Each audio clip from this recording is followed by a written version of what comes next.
Yeah. Yeah. Yeah.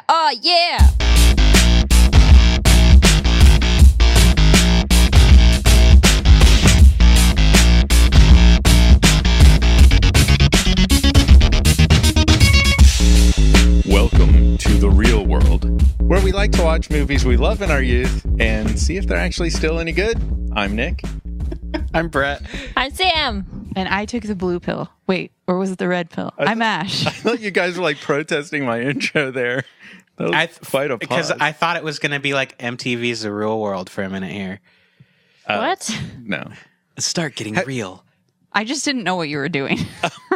Well, we're going to watch a movie and it's going to make sense. So, yeah, let's watch The Matrix, you guys. Yeah. All right, we'll see you when we come back. Podcast over. So this is a movie that Sam has been bugging us to watch for quite some time. Yeah. And she's been constantly disappointed in all of you who didn't vote for it. Every time It's okay. in the polls. It's okay. You only broke my heart a little bit, fans and listeners. Just a little bit. I've always been hesitant because it feels like this movie is too new. It's old. It's rolling up on 20 years. Yep. Wow. Yeah. Yeah. Well, it feels especially appropriate now that we've watched Blade and saw all of the things that The Matrix might have stolen from Blade. Yep. Yeah, that'll yeah. be interesting. Because the Blade was first? Yeah, a year earlier. Wow. Well, we already know the Matrix was stolen, so. Oh, yeah. That's true. So, what's the deal, Sam? Why so into this movie? I wouldn't say that I'm into this movie so much as I really want to use our podcast to test and judge this movie. Oh. Well, I mean, that's what the podcast is for. Yeah. You're really not sure that this is good? I think it can go either way. I liked it, but like we saw Blade work, which honestly makes me not trust the Matrix because I'm like, Blade was really good at balancing this like 90s punk rocker angst. Mm-hmm. And I don't think Technogoth, sorry. Yeah. Hot topic Technogoth is the word you're looking for? Yeah. Hot topic. And I don't know if the Matrix achieved that delicate balance that Blade did. So you're not sure if you can trust the real world in which the Matrix was loved by everybody and Yes. spawned a cultural phenomenon. Exactly. Mm-hmm. Do you guys remember the original ad campaign, the teaser trailers for The Matrix? No. It was that memorable for me because it was, and it's dumb now. It was the bullet time thing. No. The first teaser ad they ran was fucking nothing and just words on the screen. What is The Matrix? And like, oh, I remember that. And it Yeah. had like the glitchy thing. like and green text. Yeah. It was in front of a few movies I went to go see, and like everybody in the theater is like, wait, what is The Matrix? Wait, what is it? Well, the answer to that question is it's a 1993 television series that Carrie-Anne Moss was also in. What? Yeah. Wait, well, what? She was in a TV show called The Matrix. Oh. Is this like a I didn't realize. procedural cop drama? It seemed like a Quantum Leapy sort of thing. Like somebody dies and the angels will bring him back to life if he helps people. Huh. I haven't seen it. And his name was like John Matrix. The Matrix. But yeah, I never saw The Matrix in the theater. I completely missed it, completely off my radar, had no clue until people at college were just like thrilled with it and we started talking about it. I would Same like thing. you all to refer to me as the Blodgett from now on because I think that's pretty great. Oh. Actually, I think the TV show is called Matrix, not The Matrix. Okay, Because the Matrix is Yeah. I mean, good. even still, like that writing trope is just like Matrix. What's that? Hi, I'm Johnny Matrix. Like, don't need that. Yeah, I feel It's like, what is a Meeseeks? I feel like this movie was passed around word of mouth a bit. Yeah. I feel like my friends, I was in high school at the time, but I totally hung out with people who dressed like this movie. But I don't know. It was them or dated them like me. We both did, girl. It's okay. Shh. This hit at that time where movie theater piracy was just happening. Oh yeah. And this was like one of those Is this when they had that ad that no, I think that came after that as a result of people pirating movies like this. But I remember there was a guy in my dorm. It's just one of those things that always sticks to me because one of the most ridiculous things. He was trying to sell DVDs, and he's like, "These guys, they took the movie The Matrix and they rebuilt it from the ground up, and they've got this DVD." I'm like, what does that mean? They rebuilt a movie from the ground up? Like, you're not saying what you think you're saying. the only people who can say that are those kids that reshot the Indiana Jones movie throughout their whole life. Yeah, they sweeted it. Yeah. Yeah, so that was probably my first experience with pirated movie theater movies. But I don't think I saw it that way. I think I still legitimately rented it or something. I think this was my first experience with pleather. Yeah? Oh. Yeah. So this was from 1999, right on the verge of the millennium. And of course, directed by the Wachowskis. How do you guys feel about the Wachowskis? I feel like they're divisive. I don't know. I haven't seen many other of their films. Like I still haven't seen Cloud Atlas, but I really wanted to. But I don't know. Much like when you hear these stories, like now there's a story about Stranger Things being stolen, and it's like you hear this story about maybe not Stranger Things, but there's a lot more evidence to support that they did steal the Matrix. Yeah, I've heard more traction on the Matrix. Mm-hmm. I think that a lot of things get popular and then somebody comes out of the woodwork. Like there was somebody who sued J.K. Rowling, and I don't put a lot of stock in those until those cases get real traction. Mm-hmm. So I don't buy into the Stranger Things, but I've definitely heard stuff about Matrix. Yeah, I read a whole article about it, and like this woman had, a whole draft of the script and everything that she'd written. Ouch. And then if you watch The 13th Floor, it's very similar to that movie, right? Is that the name of the movie, Bret? Yeah, I was going to ask, when did The 13th Floor come out? It definitely came out before The Matrix. I'm also thinking about I'll check. I feel like do you guys follow Kanye West on Twitter? Fuck no. And you shouldn't either. He's a garbage person. And you should feel bad about yourself if you follow him. He had a quote recently that was... Unless you're following him to laugh at him, then I'm okay with this. He says there's too much emphasis is put on originality. Feel free to take ideas and update them at your will. All great artists take an update. It's certainly true of him. It's also true of like other art, like artists, are inspired by other artists and whatnot. I can see that.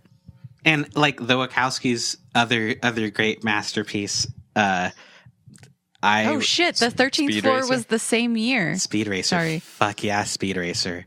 Wait, they were Speed Racer? Yeah. Speed Racer was pretty great. Yeah. I mean, well, I'm not going to stand firmly on that. I remember it being beautiful. I don't know if I'd still like it if I watched it. I love Speed Racer. Beautiful, like barfing up a tub of Skittles. These high school pessimistic jerks, but it was awesome. Yeah, we all saw Speed Racer at the theater, and then I didn't. I saw it in our living room. Oh, in the living room? I've never seen Speed Racer. Really? So, you weren't at that one? No. Must have been with Still some never other seen college idiots. Yeah, Oh, so wow. fuck you, asshole. I was thinking about different idiots. Which one did we watch in the living room? Everyone, that was Face Off.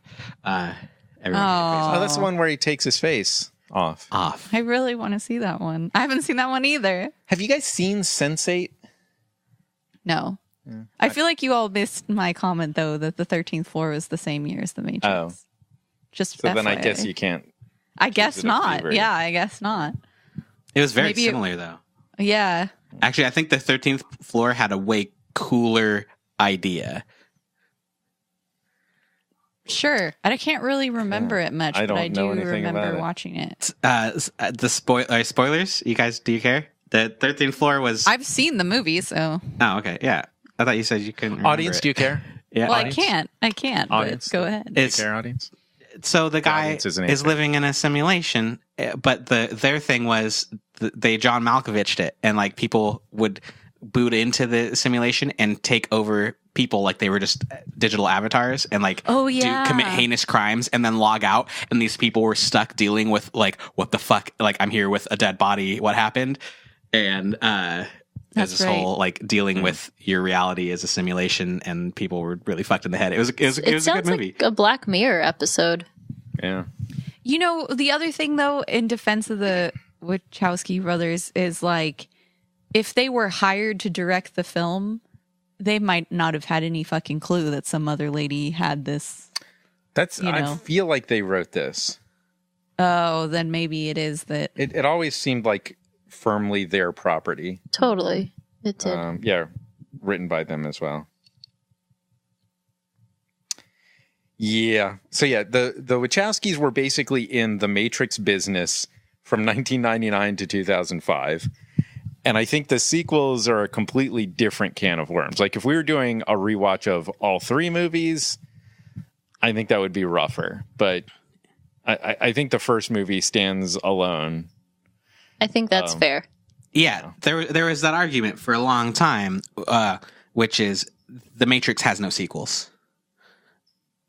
Yeah, I mean, there's really fun stuff in the second one, but generally I'd be okay without the sequels. I kind of liked the ghosts a little bit, but they looked dumb. That whole highway scene with them jumping from one car to the next. Yeah, that was pretty cool. I always it was like a good skit would be just the point of view of somebody who is driving the opposite direction on the highway when the trucks crash. Oh yeah, I remember. High production value on that. What the fuck? There was a time where you were pitching all these sketches of just like the average people on the street that see these things happen in movies. I remember that. Mm-hmm. It'd be good. So we've hung out with Keanu a little bit with Point Break and Bill and Ted. Yes. So I kind of feel like we're tight with Keanu at this point. I mean, besties. Yeah. I call him all the time. Also, Bram Stoker's Dracula. Oh, right. yeah. Yeah. We've seen a lot of Keanu. Mm-hmm. This feels like a movie written for him. It really does. 100%. You know, I hesitate to say that he's a bad actor, but he does do a good job of portraying the dumb as a bag of rocks, empty slate character. And like bad at emotions. Yeah. Yeah. So also John Wick. Like John Wick is not an emotive character. Mm-hmm. You know? So I think Keanu's great for this. But was this his first time being like a badass action hero? Speed was before this. Yeah. Oh, okay. Yeah, that's true. Yeah, he'd done some action. Oh, okay, cool. Yeah. I can't remember the name of it. I guess Point Break must have been before this too, right? Yeah, for sure. So we've got Lawrence Fishburne, who we all remember from Pee-wee's Playhouse. Still haven't seen it. I'm not talking Pee-wee's Big Adventure either. I'm talking about the TV show Pee-wee's Playhouse. Really? Still haven't seen it. But he's done some really good stuff. He's in Mission Impossible 3, the best Mission Impossible. The best Horizon. Mission Impossible. None of you guys watched... If it's possible, the best Mission Impossible. It is. It's the best. None of you guys watched Hannibal, did you? No. The show. Yeah. No. Oh my God, that show's so good, and Fishburne is so good in it.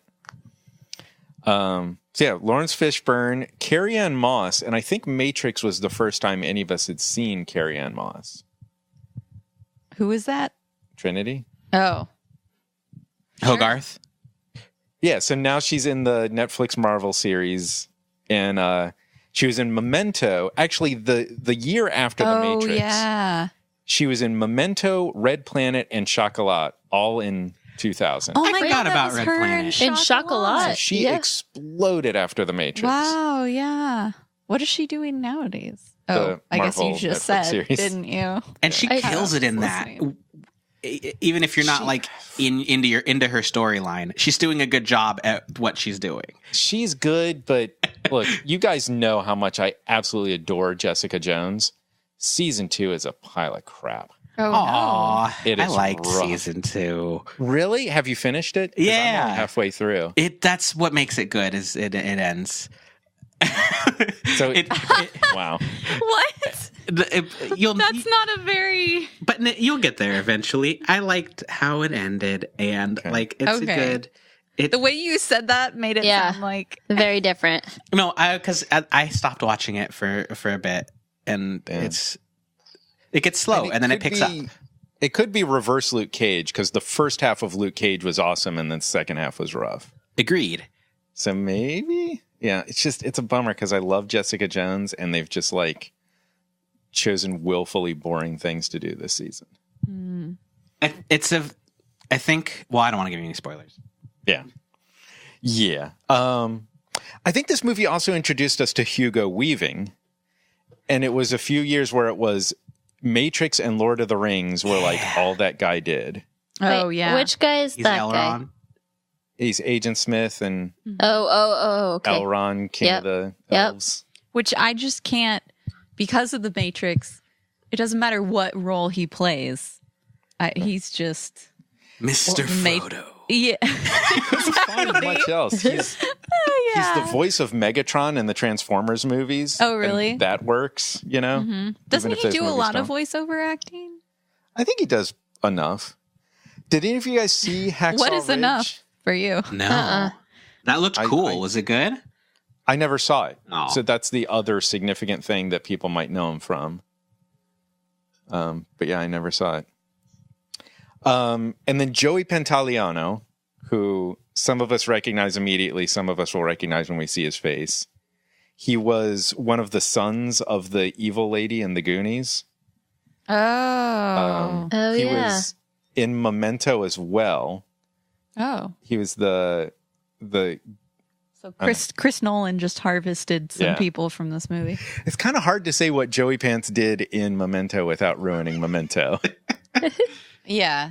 But yeah, he's definitely a guy you've seen in a lot of stuff. The Fugitive movies, the Bad Boys movies.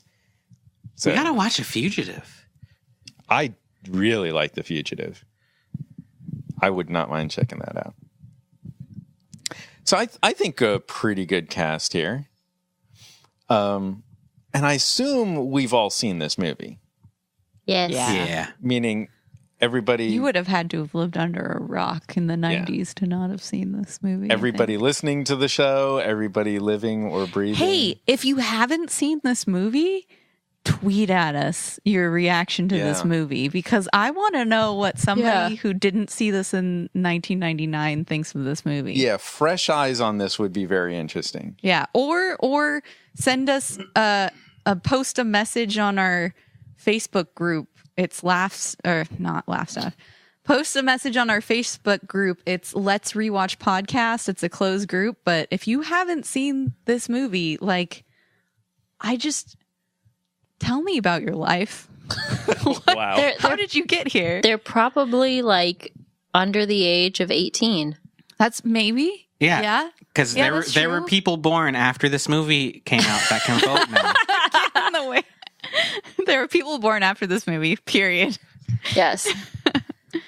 But I want to know, I want to know your reaction. People who were born after this movie came out, get out and vote. Make sure you register. Sorry, I got off on a different tangent there. Thanks, Nick. Yeah. So yeah, I mean, there's not a lot of. The only question here is whether it is what we remember it was. Mm-hmm. I think. Yep. It's too bad that we've all seen it, because it would be interesting to see someone's perspective who didn't have nostalgia. Because I feel like if you weren't alive when this movie came out, I don't think you could understand how big of an impact it had at the time. Mm-hmm. It was a huge movie. Okay, totally. So talk about that impact. I think it impacted fashion. Okay. I would say that this fashion probably existed before it, but it brought it out and made it more visible and more cool. More cool. Before it was it existed in the form of Blade fans. But this movie really spread it out to the wider population. Yeah, I think before this movie, if you were walking around with a black trench coat and sunglasses, people would probably think you were a weirdo. But after this movie, I mean, it was after people this would movie, still think made you were it acceptable. A weirdo. No, I think you're still a weirdo after this movie, but at least they got the That's reference. a weirdo who likes The Matrix. Yeah, exactly. Yeah. I mean, it made it cool on screen is what I mean. Yeah. You know? Yeah. Like, yeah. it definitely. Long, swoopy black jacket. Yeah. I feel like it was a look. the thing that this movie added to my movie watching experience was I think it was the first action movie that I'd ever seen that asked anything deeper than should the bad guys die. Oh, Yeah. okay. Yeah. Yeah. And I think it was also, if you can, I mean, 1999, this is the year right before Y2K when everybody thought our fucking computers were going to melt the fuck down and we were all going to die for some weird reason just because of very good numbers. reason. Just because of numbers. It was a legit reason. It was a legit thing to be concerned about. Yeah, but we weren't going to die. Our economic system could have had some serious trouble. There were also It crazy was a potential problem that we headed off. Yeah. Okay. Yeah. There were also potential or crazy people that thought it was like the end of the world. That's what I mean. Yeah, It's like this we is weren't. this is in addition to the Y2K. It was like two simultaneous things. Like, Numbers! Yeah. There's 3 zeros in a row at the date. We're going to die. Yeah. yeah, And wasn't it like the Mayan calendar thing too? That's 2012. Oh, that Yeah, was it's 2012. 2012. Okay. It comes up like some shit like that comes up every once in a while. But, you know, at the time, I think there was sort of a fear of computers and a lack of understanding because the internet was new and computers were exploding. And like this movie, all of a sudden, They were exploding. they were exploding. It was just like those Nokia phones or Remember whatever. in 1999 when all those computers exploded? But, you know, this movie, I think, really tapped into and harvested that fear because suddenly it's this movie about, again, spoiler alert if you haven't seen it, but it's this movie about everyone being plugged into computers and like living in this simulation and computers controlling your life. And I think people were really like afraid of that at that time period. Imagining you know, this as like an idea pitched while high is like, yeah. wait, what do you mean? Like the date can ruin society? Like just because the fucking numbers in the computer switch over? What else don't we know about computers? No, I think the high thought here is like, whoa, dude, what if our whole lives are a lie and it's really run by the man? Yeah, are we all just living in a machine? Yeah, exactly. Yeah, exactly. So it was this I like mean, maybe. this complete, I think, lack of understanding that sort of fed into that fear. But I think this movie like taps into that time period where you really have to put yourself in that mindset of, I think a lot of people didn't know what to expect. Does this movie change our perspective on visual effects in movies? I think it did at the time. At the time. And I mean, this was the first bullet time shot. Yeah, right? I was going to say it kind of combined a lot of action from like Chinese films into this sort of like modern American film, which was very, very new at the time. Yeah, it's shot a lot like a kung fu film. I could see that. Yeah. Yeah, I'm trying to think like there's some special effects, but I feel like there was a lot of practical sets and stuff in this. And like I'm going to hypothesize that the visual effects are solid. I'll be interested I don't know. to see. I'm not sure. Yeah. I feel like if I hadn't been doing this podcast for so many years, I would be like, oh, of course the visual effects in that movie hold up. But now I'm like, I don't know. I'm not sure. But I remember them being mind-blowing when I saw them. I think like splitting it into categories. I think the normal visual effects will hold up. I think the CG will look bad. That's fair. Yeah. Okay. And I'm very curious to see if the tight tension in the action that I remember is still there. I remember being some very tight tension. Leather and then, pants. Like, when moments pay off. Very tight leather pants. When tight. certain things finally relieve the tension, it's like the air comes out of the room. Trying to say things about the movie. I'm sorry, Nick. I didn't want to cut you off. Like a giant fart coming out of those leather pants. It's the squeaky release. Let's be real here. Pleather pants, guys. Pleather. That's true. Do you guys remember? I feel like this movie has a bunch of electronic music in it, right? Yeah. I feel like it does, but I can't remember any specific songs. Those guys you like. That song. Which song is that? It's the score. Oh, okay. Yeah. I don't know. Why did everybody stop just there? Yes, it has lots of hard driving electronic-y music. Okay. Yeah. Not like the sequels where there was a rave, though. Although there is a thing in this. There's a mini rave. But it's not that rave. Yeah, it's not, yeah. And this was also like to give perspective for that too, this was also a time where electronic music was not popular. So it was it was, wasn't it? No. 99? No. Electronic music hasn't really started being popular except for the past 5 or so years. No way. It was club stuff in the early 2000s. Yeah. Club stuff is different. I'm saying electronic music has not been played on the radio. Oh, well, that's a pretty different. narrow category of popular. It's been in the pop genre is what you're talking about.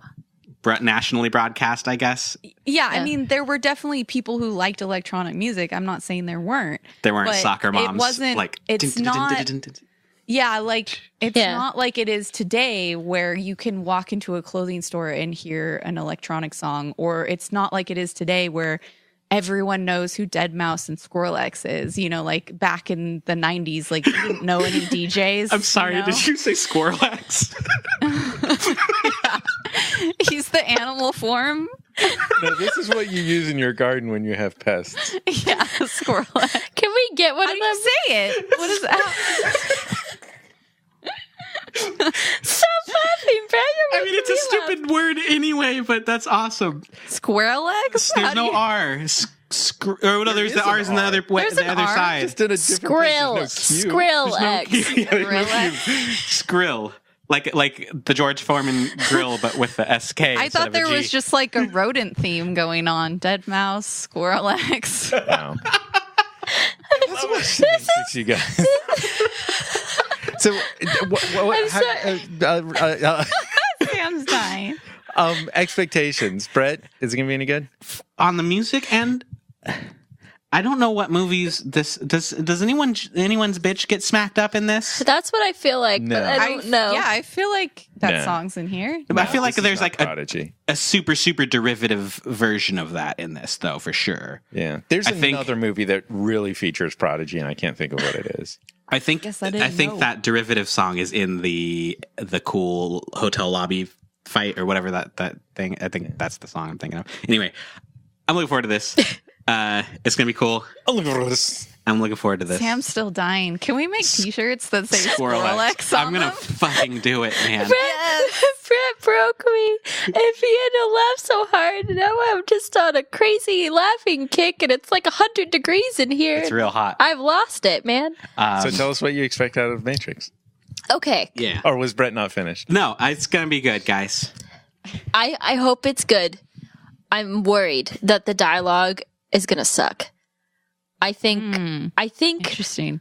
I think the story will still be really cool and interesting, and I like the main core of the idea, but I'm real worried about that script. Is it going to be #deep? Yes, that's what I'm worried about.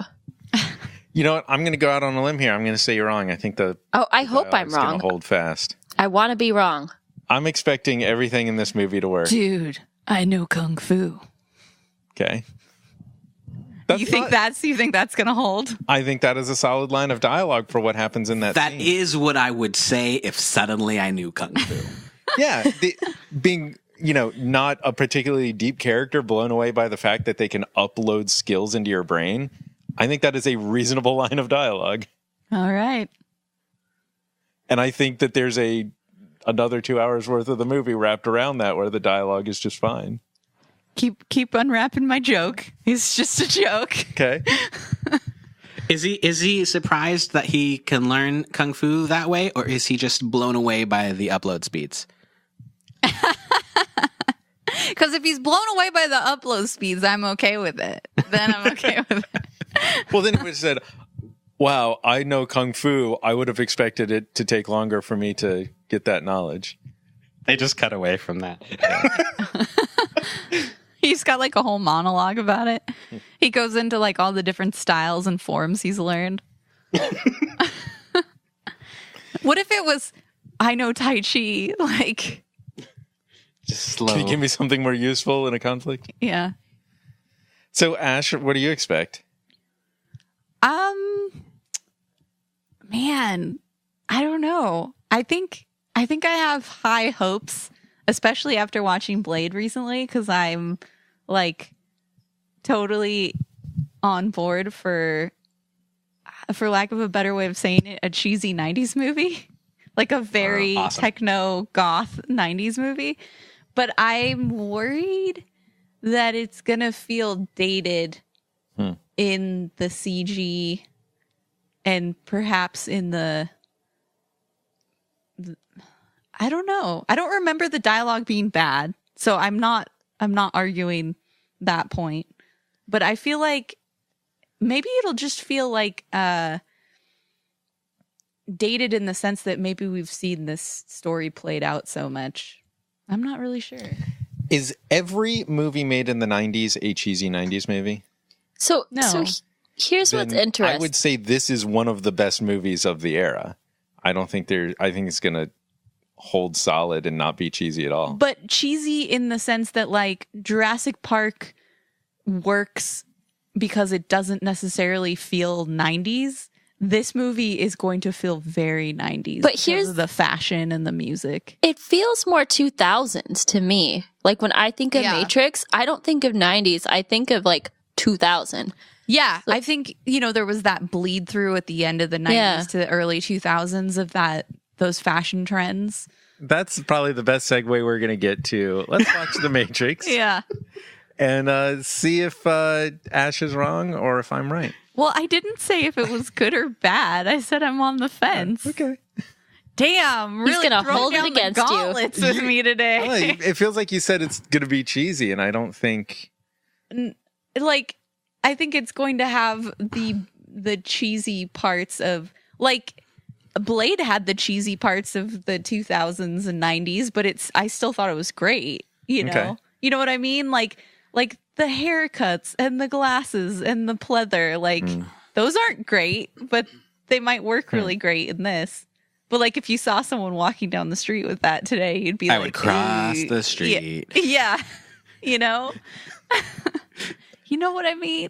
I think But it's we going to will be a see, little bit 'cause of both. We could be way wrong. Yeah, I feel like I'm on Sam's side. I think it's going to be a good movie, but there's going to be some early 2000, late 90s cheese. All right. So we're going to watch The Matrix, and we're going to come back after watching it and see if it's cheesy or good or bad or what the hell it is.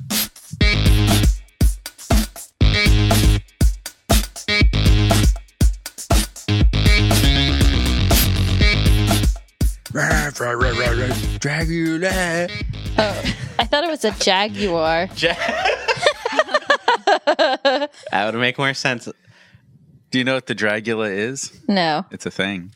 What is I it? have no idea It what is you're a even talking vampire It's the vehicle. Rob It was Zombie. the White Zombie song in the about. semi-rave scene.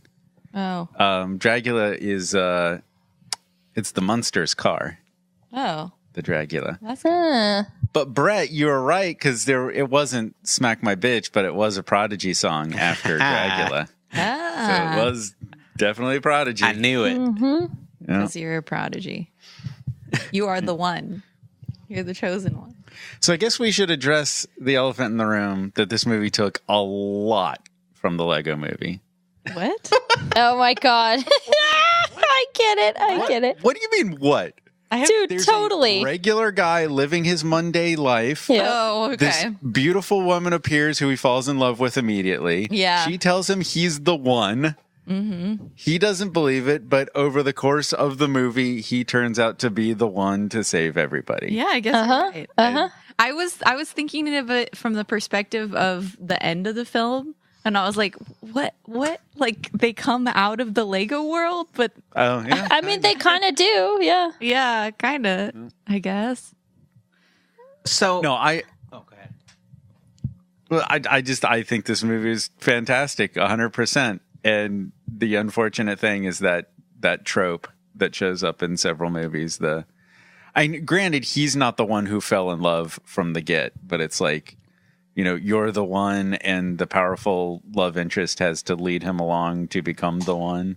At least she didn't like fall in love with him at first sight, though. Yeah. Are you calling Morpheus the love interest?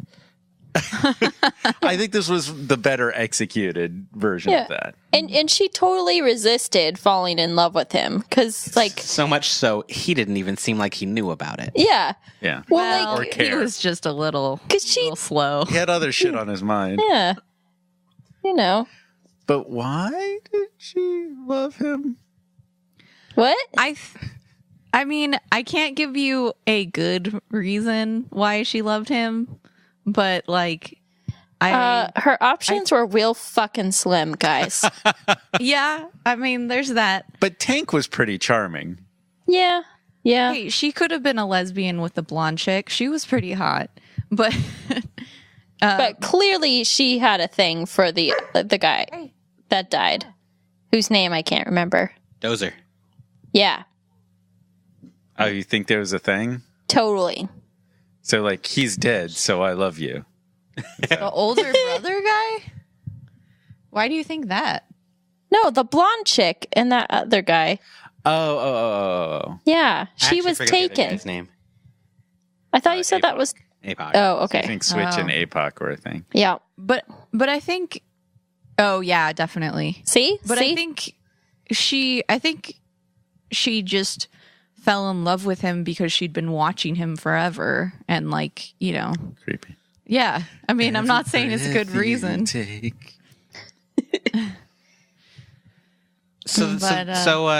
main cast, they were the bad guys, right? Okay, Yes. I wanted to talk about this. I'm glad we're getting it out in the open right away. I've never seen the protagonist just mow down innocent people in mass like that.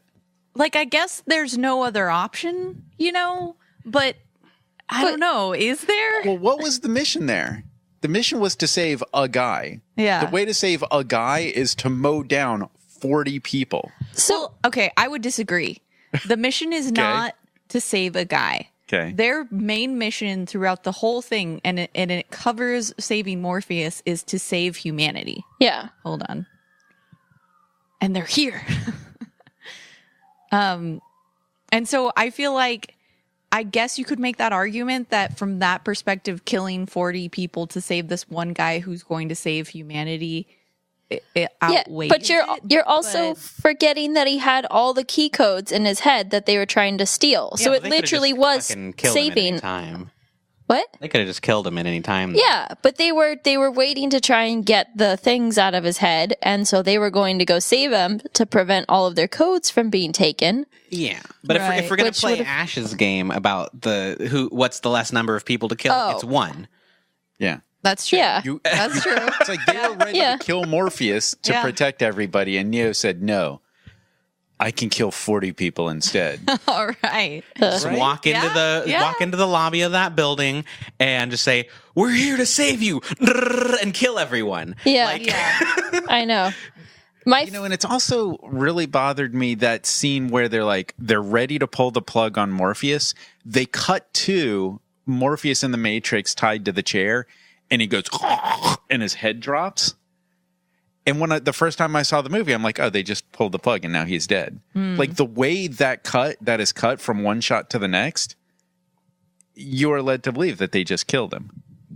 I didn't get that. I was very confused. That was this time, but the first time. A thing they kept going back to, that you were led to believe, like, you didn't know what the Matrix was the first time, and when the truck hits the phone booth in that opening sequence, it's like, oh, they killed her. And then you find out that there's some sort of fucking voodoo magic going on. Mm-hmm. Which, I mean, you really got to put yourself in the headspace of never having seen it. That was some amazing storytelling. Oh, yeah. Yeah.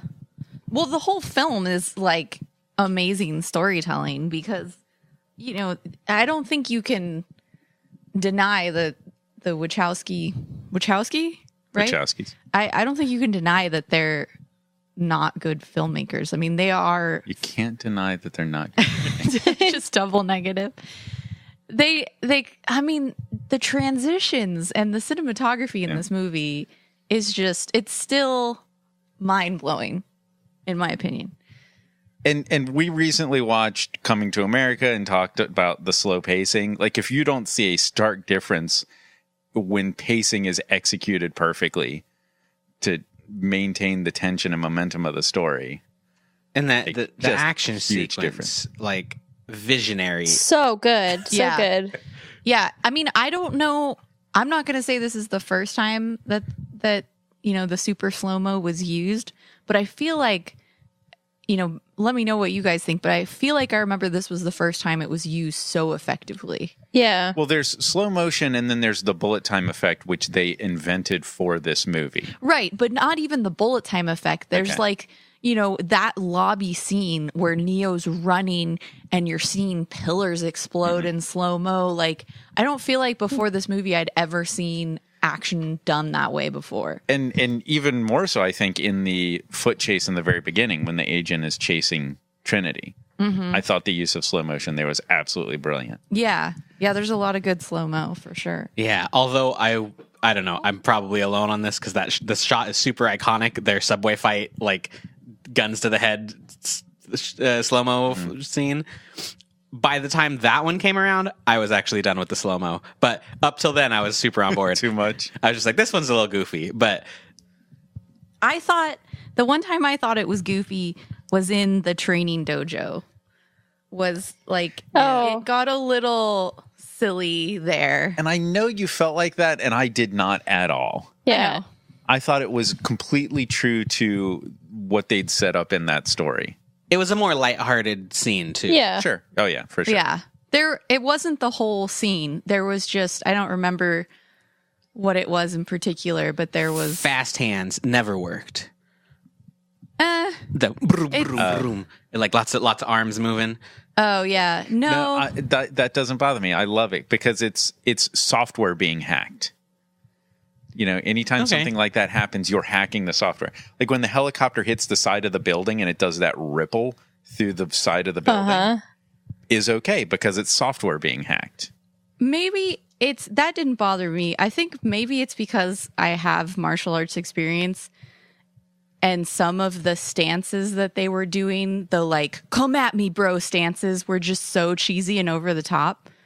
That like those moments were laughable to me when they're like, anime style, like, come at me, you know, those were the like moments to me that felt kind of silly. You mean where Neo put his arm out and like held it in front of the camera and then waved his little fingers? Come on. There were some cheesy moments, but there was like that. There's some interesting fight stuff too, because it's like watching the kung fu fighting. Agent Smith has just a terrible form.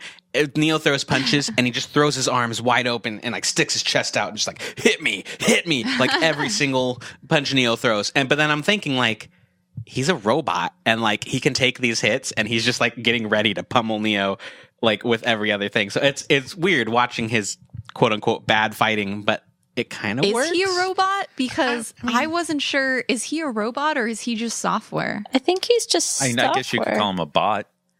Yeah. Okay. Yeah. But I mean, don't get me wrong. The fight choreography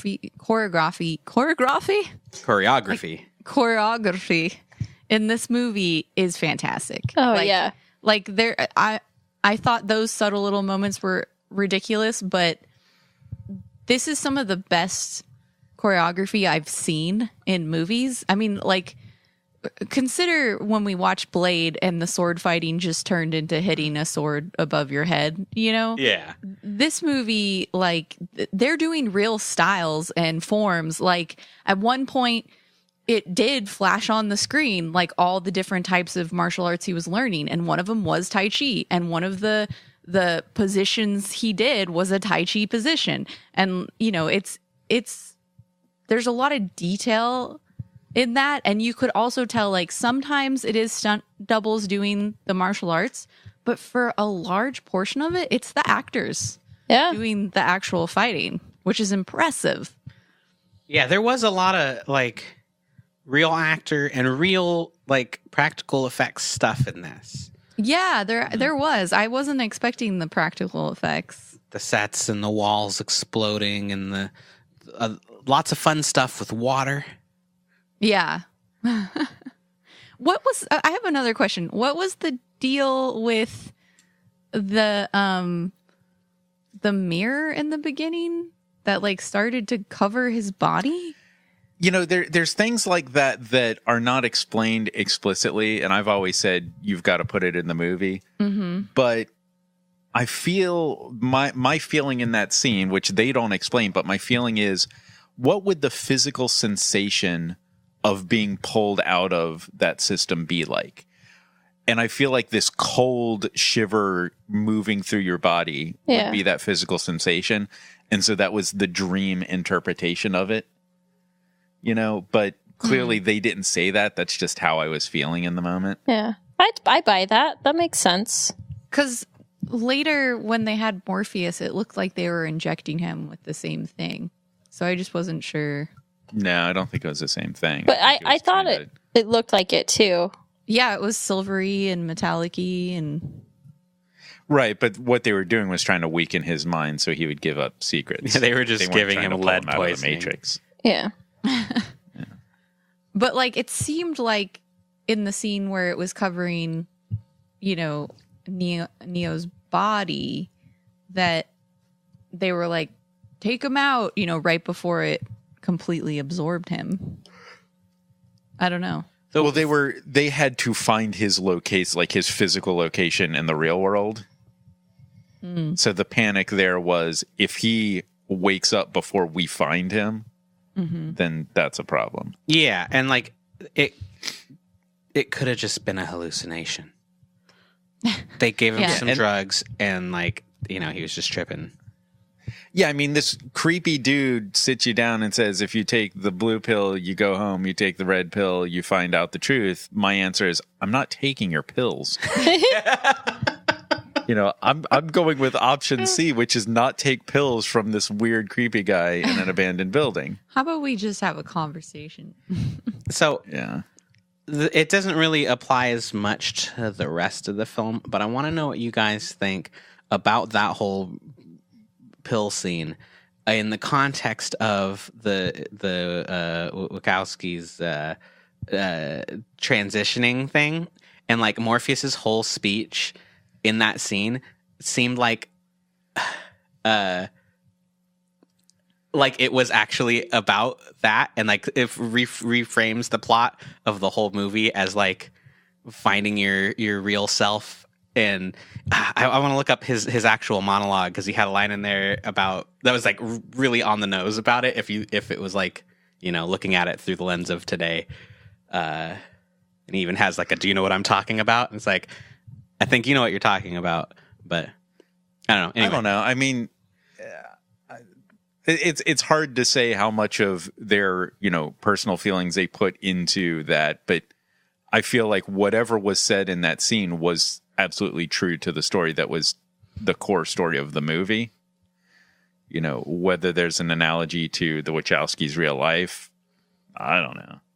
I think it's interesting that you say that, Bret, because I actually went into the film kind of thinking about that and wondering like, oh, I wonder, you know, if there'll be any connection. And I didn't catch that. It was what you're talking. I found the line. It's you know, you're here because you know something. What you know you can't explain, but you feel it. You felt it your entire life, that there's something wrong with the world. You don't know what it is, but it's there like a splinter in your mind, driving you mad. It's this feeling that has brought you to me. Do you know what I'm talking about? And it's like, you know, the whole movie, and then there's the whole like birth sequence after that, where he wakes up in the pod, and this whole surgery sequence after that, on the ship. And I don't know, it seemed like an extended metaphor to me. If you're writing a story about somebody who is, you know, struggling with an indescribable change in their life, and you've got that yourself, I think that's going to make it much better for you to write that scene. Yeah, because it really worked as a scene. Yeah. Yeah. So the stunt choreographer for this movie, by the way, is the same one that did Kill Bill Volume 2. He did Ip Man. This is Wu Ping. Mm-hmm. Ip Man was cool. Yeah. Ip Man 3 and 4. I mean, obviously this dude is legit. Yeah, I mean, it's hard to tell how much of this I got from watching. He did Iron Monkey. Sorry.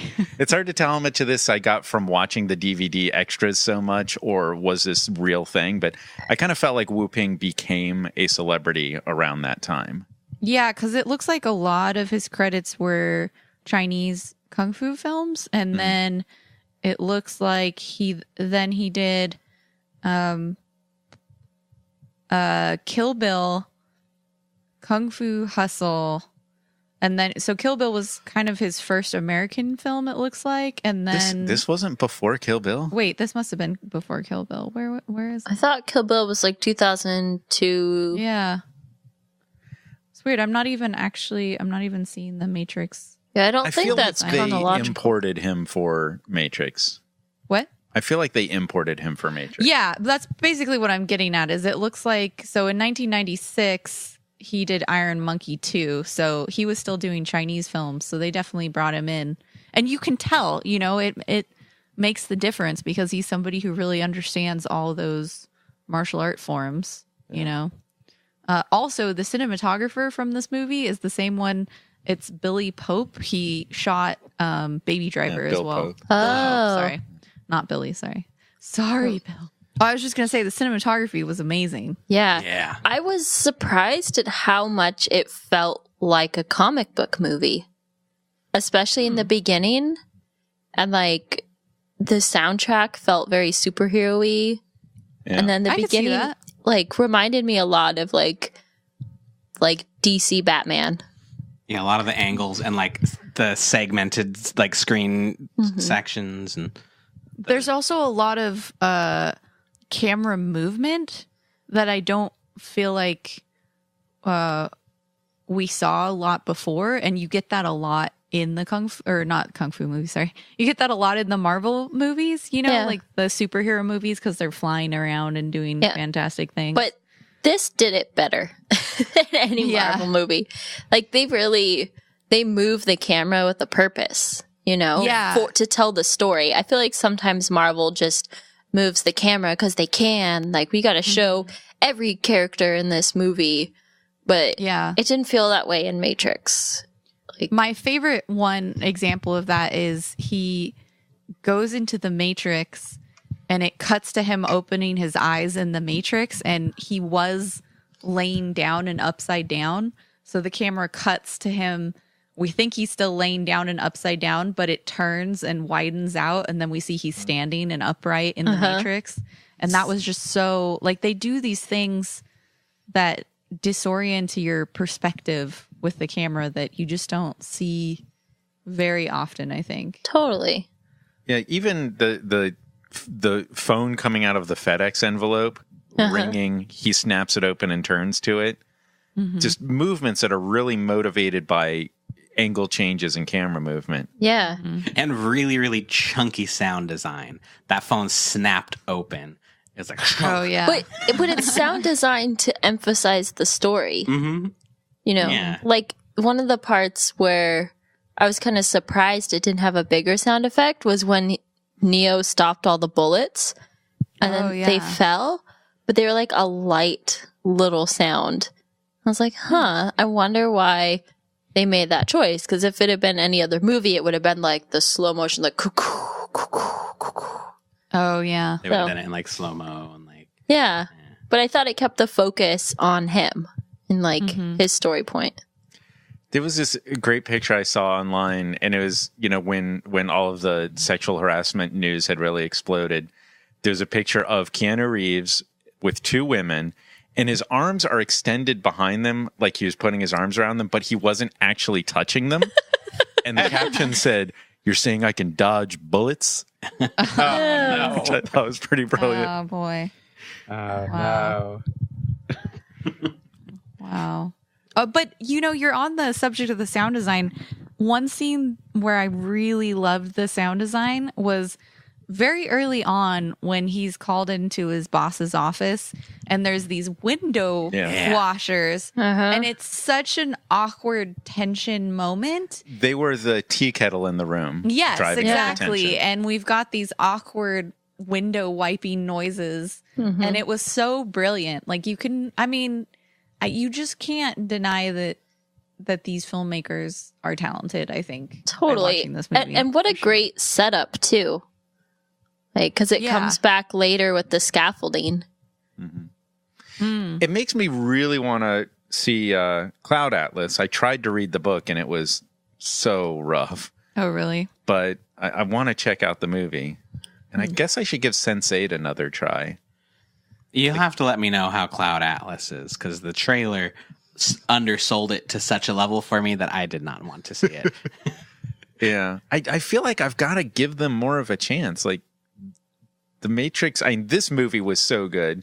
I don't know if I would say all three of them were so good, but the amazing visual storytelling, I think, was consistent between the three. I feel like they have more to offer. I liked Speed Racer. Yeah. Oh, yeah. I still got to see that someday. So I did a little research on the lawsuit because I just wanted to check it out and see what was behind it. And apparently the lawsuit ended several years ago.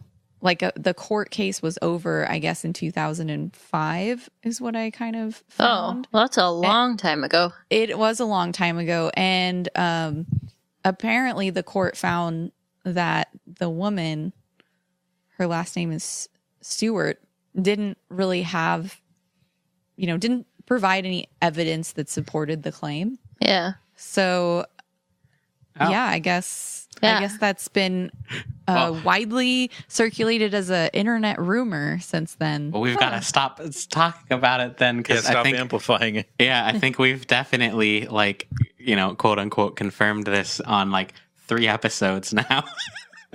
Yeah, for 10 years, the story of Sophia Stewart winning a court case against the Matrix off her copyrighted screenplay has cropped up on the web. So I'll post this article about it, but it sounds like there wasn't really much leg for her to stand on. That happens a lot, like with things that become successful.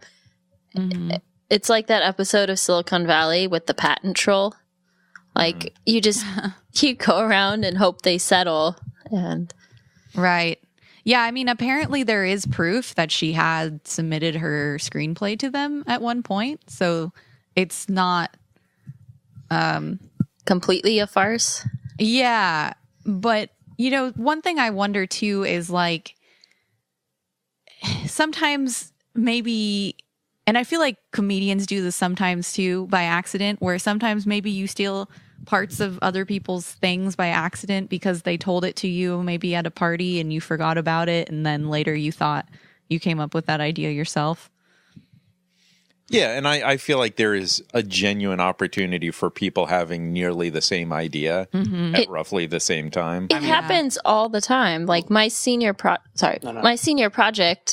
was a story about little green birds, and I had no idea that the other senior from the other class had a story about little green birds. It's just this shit happens, and it's this weird phenomenon. Yeah, I was going to say, you said Squirrel X, and I said, I want to make a shirt, and I described to Sam a shirt that I would like to get printed, and went and looked, and someone had made exactly that shirt already. It's already for sale. Aww. I still might buy it. I kind of want it. You still tell people it was your idea. Yeah. But yeah, it's just, I feel like, especially with pop culture storylines, if the big news thing is computers, then just updating that, your life is a dream to your life as a computer simulation, somebody's going to do it. Lots of people are going to do it. And then the Wachowskis it was the time for it first. Yeah, and apparently this lady was also trying to sue James Cameron over Terminator. So I don't know, it kind of sounds like maybe she's a script troll. Yeah. Also, too, like, in those lawsuits, like, it's incredibly hard to prove. Like, intent. Yeah, because you'd have to have, like, the same exact script. Like, it's incredibly hard to win those cases. There has to be really, really concrete proof of plagiarism. Yeah. I mean, apparently she sent her script to Century Fox in 1981 or 85. Yeah. Wow. So, like, there's a little bit of evidence to support that, but the court didn't find that her script matched. Yeah, exactly. Enough. Like, yeah, your script has robots. That's about it. Yeah. It's not the Terminator. Yeah. And I feel like the Stranger Things one might be similar. Yeah. I hope she's a troll and she's not living her life being like, every good idea in Hollywood was my idea. Like, I would feel bad for her. Yeah. I mean, the fact is like, if her script was as good as this movie, it would have gotten made. I do not believe that. Yeah, Really? I don't know about that. I don't think the logic that says if a script is really good, it must turn into a movie. I mean, that logic is sound. No, but there are far too many talented people who don't get success. Fair, but this movie did get made. So, but like, the Wachowski brothers kind of had a following before they made this film. It was a pretty small like they'd had one movie before this. But more of a following than some random woman who just wrote a script. Yeah. And even if she had gotten her script made, who's to say it would have been as good as this and as successful as this? Yeah, I guess that's why I was bringing up, like, how talented they are through, you can tell that they're super talented. It's the execution is there. It's like a deliberate intent of every scene, and just everything in this scene has a purpose, which is really cool to see. Yeah, and even beyond, like, the movie, like I was saying before, I was hyped for a year for this movie because of the ads they ran early. Like, this was, I was waiting for months and months for this shit to come out. There's a whole funny thing. How I was oblivious to its existence until months after it was on home video. The other brilliant filmmaking part of this, sometimes we recast movies on this show, but I don't think that anyone else could have played Agent Smith. Oh yeah, he's so amazing. Very perfect. It's the perfect casting. Yeah. And he had done a lot of stuff that none of us had ever heard of.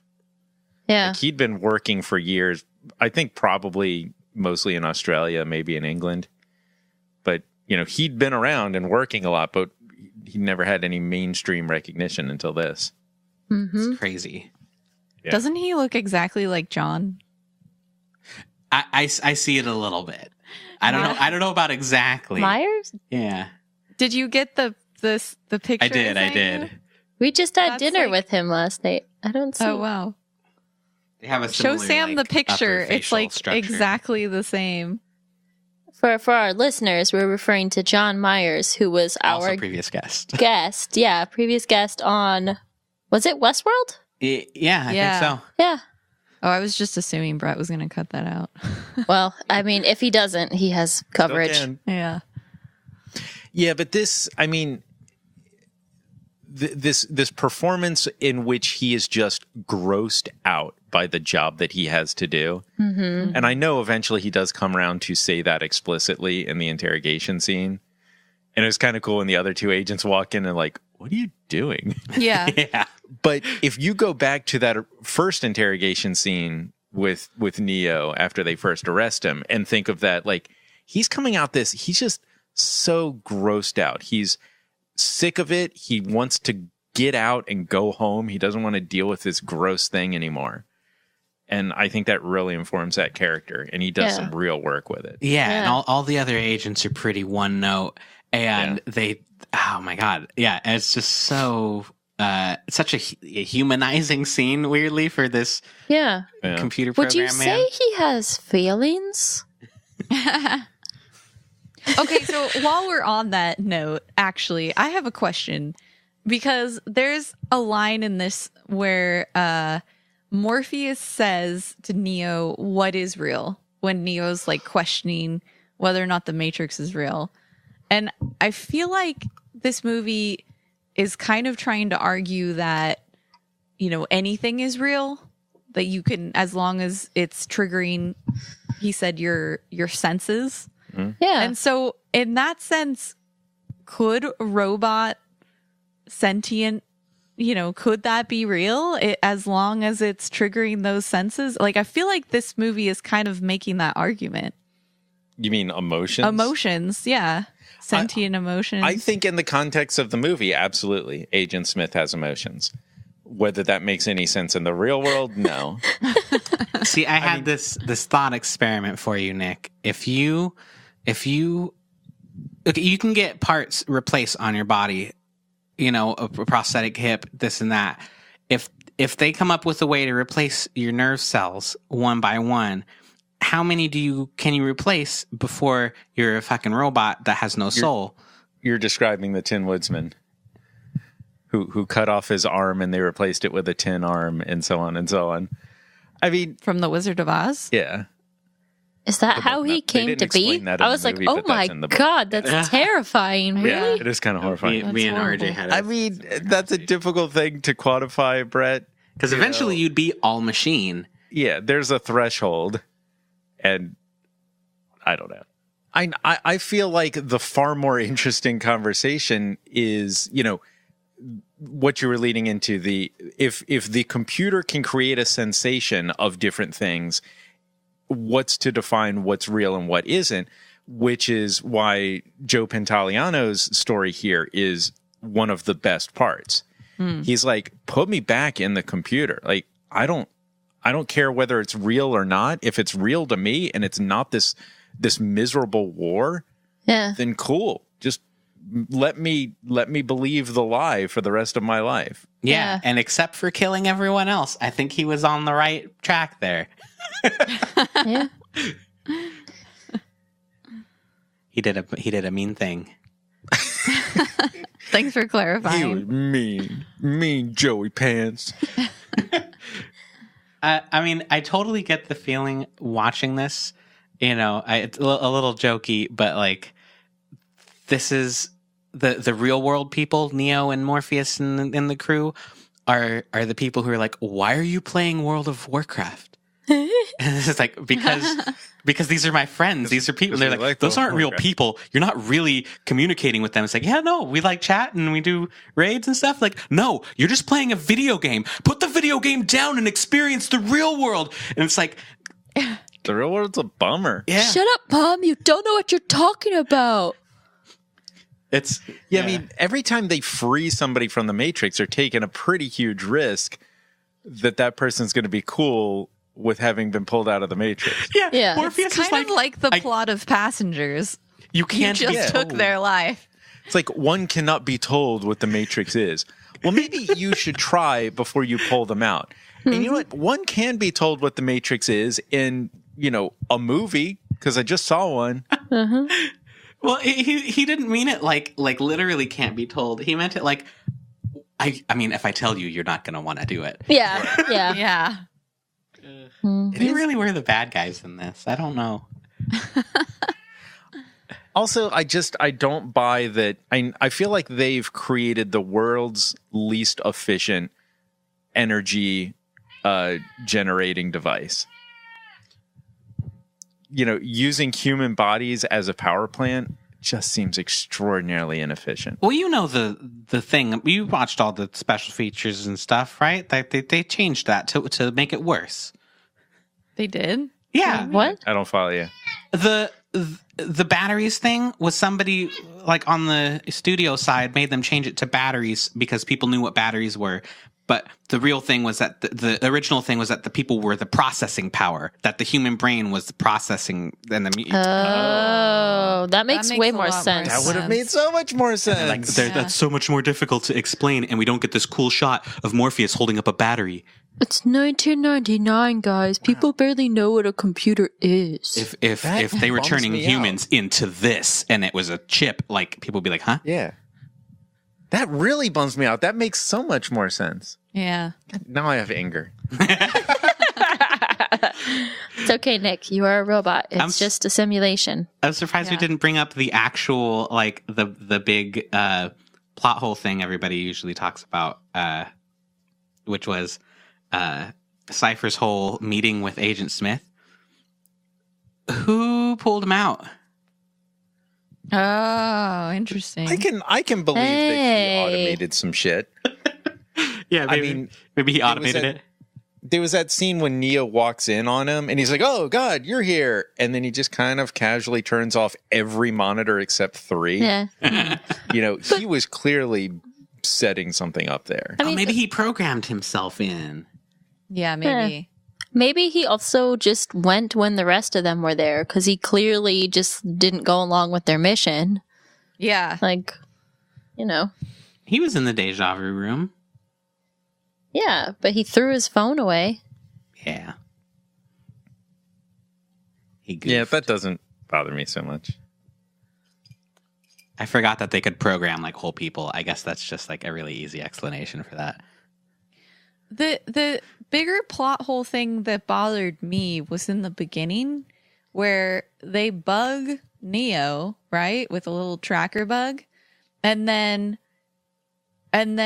Trinity calls him and she's like, or maybe it was Morpheus who calls him, but whoever it is on the phone is like, I have to be brief. This line is tapped. And then they're like, if they knew what I knew, they'd kill you.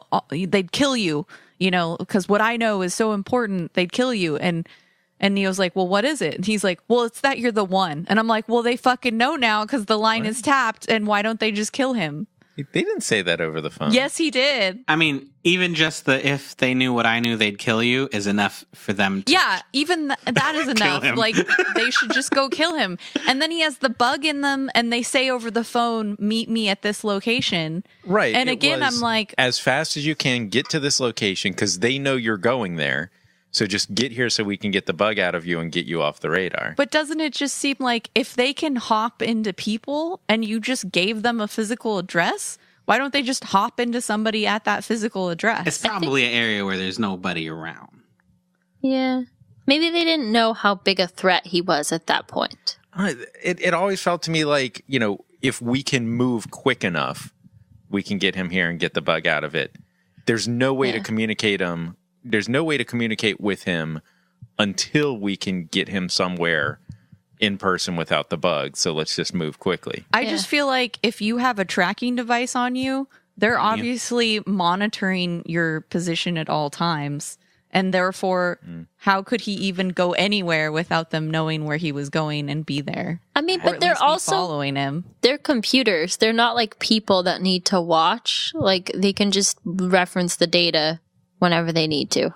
Well, then wouldn't they have an alert like, oh, he has left his house? Like the thing that it just didn't make any sense to me. The first part of this, though, the we're being tapped on the phone. I know the agents are listening, and if I were them, I would definitely kill you as soon as possible. Right? Exactly. That seems like much more of a bigger loop or plot hole. And then reverse psychology, they're like, fuck you, don't tell me what to do. I don't need to kill him. And why would they kill me? Oh, it's because you're the one. Like, okay, I guess we just gave them all the information. That's cool.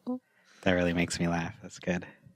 I will say, I want to say, I think, Nick, that you are right that this was not anywhere as cheesy as I thought it was going to be. But I still think there were a few small things that didn't hold up, like the electricity CG graphic whenever one of the agents died was a little dated. And the face morphing when they would morph into somebody felt a little dated. And there was the kung fu cheesiness, and I think some of the songs were a little cheesy sometimes, like a little 90s cheesy, but yeah, that was the big one for me, was like, yeah, this was made in the 5 minutes when Rob Zombie was popular. Oof. I don't know. Yeah. I don't know. It sets the mood for the film. Like, this techno goth stuff is totally this film, and I think it wouldn't be the same without the music. I just felt like the music worked better in Blade than I did this one for some reason. I mean, it wasn't terrible at all. I actually kind of wish that they had leaned more into techno goth and less into grunge rock or like whatever screamy rock they were doing. You know, like I felt like the techno goth music fit better than Rob Zombie. If there is a band in existence called Rage Against the Machine, then you have to put one of their songs. I thought that one worked pretty well for the end. Yeah, I like that. And that was like contractual obligation. And the end credit song is always a little different and more high energy than the rest of the film. Yeah, they also had a Marilyn Manson thing in the end credits. Did they? Yeah. But I mean, overall, I didn't think the dialogue was bad. The story is still, I mean, I was hooked right away. You know, it's still a really fantastic movie, and I'm surprised at how well it holds up. I feel like, you know, those are very small, very picky things, you know? Yeah. Yeah. Yeah, I mean, it's hard to say too much about a movie that was fantastic. Yeah. I'm on board with that. I don't have much more as far as like final thoughts. Does anybody else have something to like kind of wrap up? Sure, I'll wrap up. I guess overall, I was pleasantly surprised that this held up so well. Like, they played their whole like special effects CG parts really well, and that they focused it mostly on metallic machine type things, which at the time CG lended itself really well to. Yeah. I mean, it's, you know, over 20 years old, like, or almost 20 years old. Wow. So it's like a time when it wasn't great, and I think it still is watchable, much more so than like Toy Story. Toy Story story is good, but the CG looks really, really dated. Yeah, there's something, there's a huge thing of like working within the bounds of the technology that you have available. Yeah. You know, they could have been more ambitious, but they knew what they could get away with. Exactly. And did that. Yeah, and they saved their money for the scenes where it really mattered, which was that ending scene in that hallway with all the pillars exploding, like, and it was so. I think those were practical. Oh yeah, it was practical, exploding. But that's expensive. Like, so they kind of saved their budget for that scene, and it had a huge impact, and it was, I think, really good. The helicopter crash into the building too. Oh yeah, that was really good. Definitely. Yeah, and that would have been CG too, and it looked great. Totally. Yeah. I think they did a really good job of. There were a few shots of a real helicopter. I'm quite sure. Yeah. And everything matched extremely well. Mm-hmm. Yeah. I do love though we cut to a shot of what are they called? The agents. The agents come out onto the roof, and we cut to a shot from behind them as they come out onto the roof in that building that the helicopter crashed into. Oh, it's just fine. Yeah. But it's so quick, like you'd never notice, and they're mostly blocking it, but I just thought it was kind of funny. So yeah, watching this movie again reminds me of the big reason why I think I don't like the follow-up movies in this series. And I'm not always right when I say this, but I think this is the time it applies, that some questions aren't supposed to be answered. And this movie... Jessica Jones season 2. This is a movie that answers only what you need to know and leaves a lot of questions about the world that they live in that really, I think, built the fan base for this. Totally. Because people got to fill it in with their own awesome stuff. Like, they talk about Zion, but you never see that Zion is just a big hole in the ground. You know? like with rave parties. yeah, like really weird rave parties. Hear me. I kind of also, I mean, I guess it's cool that they talk about Zion, but like, I felt like I didn't need that. Like, I kind of almost wish that it's like, no, we're the ragtag team, like the only team, you know? But I think they must have done that to leave it open for sequels. I think it sets the stakes of there is a population to defend. Totally. And like, there's something that they're working towards, you know? Yeah. There's a hope. You know, the other questions of like the superpowers, like the whole movie's about, will he get his superpowers? What even are they? You know, and then like we see it for like a second at the end. But like, that was another cheesy moment. You have two more movies where he has those powers and is a god in this thing, and like, where's the tension? And it, you know, like they answered it, and there was no tension. You know, it just, I think what I'm trying to say is this movie is brilliant in that it chose all of the right things to focus on and like left us with just a cool imagination land to think about. Yeah. Yeah. Ash, I feel like you kind of said a conclusionary thing. I don't know if you had something else. Not really. I mean, like you said, it's hard to say a lot when the movie's good. I thought it was great. You know, it was really good, really fun. I'm kind of interested to see the other ones. You know what I want to watch is I want to go back and watch the Animatrix. Yeah. Oh my God, yeah. Those were very fun. And those I felt were more enjoyable continuations. Did you guys get the, I'm assuming, intentional Star Wars reference shot in this too? What was that? It's when the search and destroy squid things are going after them, and they climb up. Morpheus and Trinity climb up this this ladder with like a circular pattern around it, and it's very much like Luke and Han climbing up that pattern and getting into the two gun Didn't notice that. pits. It's the same thing. They both climb up and then both get into these two like control seats. It felt very Star Wars-y intentionally. Huh. Maybe. But, you know, as you mentioned the Animatrix, as well as the Animatrix, it feels like it's very heavily, I mean, obviously it's very heavily influenced by Kung Fu films and Asian clothes. Like the style of Neo's trench coat even looks a little, you know, influenced from Asian culture. Yeah. I don't know. Whatever. Yeah. I don't have anything else to say. So that was The Matrix. Thanks for watching or listening to us talk about The Matrix. Yeah. If you like the show, this is part of the Laugh TV network of content. It's the podcast, an YouTube channel with a cooking show, a drinking show, video game parodies, and lots of other fun stuff. Yeah, and you can follow us on Twitter. We're at Laugh TV, and you can follow this podcast. We're at Let's Rewatch. And let's see, I did tweet a picture this time. I think the picture might have been a little easy. Well, I mean, it's The Matrix. Yeah. What still can you take? yeah, I don't know what else I could. Except, did anybody actually guess it? Maybe it Yeah, wasn't only too easy. one person did, but of course it was Mitch. Oh. Woohoo, who guessed Mitch. The Matrix. Yeah, I think Mitch got both of them today. Yeah, good job, Mitch. Aha. So if you liked our podcast, please give us a positive review on iTunes, Google Play, and now Spotify. Yeah. You nailed You it. did it. Oh, yeah. Took like 5 episodes.